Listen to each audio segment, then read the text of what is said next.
So a lot of the time people try to say that centralization is so much more efficient, and that's why we've developed in the sort of way that we have.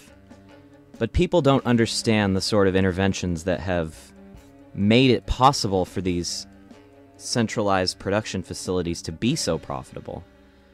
And the one that is the most obvious is when you look at government subsidy and assistance to the transportation industries.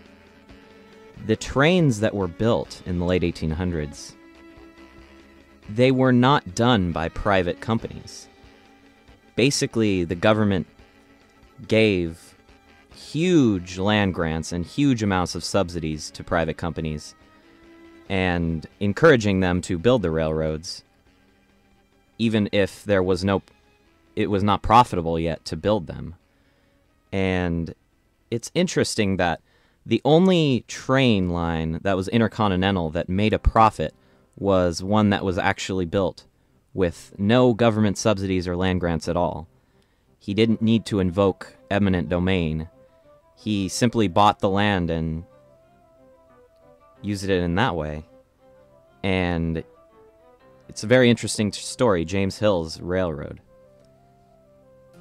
And basically the sort of government subsidy of the transportation has made it so that we have these centralized production facilities, this sort of mass capital-intensive industry.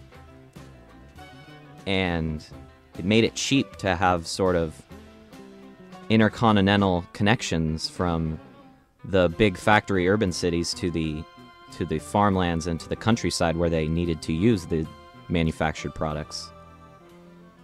And so that's just one example of how centralization was artificially encouraged by intervention rather than being inherently more profitable.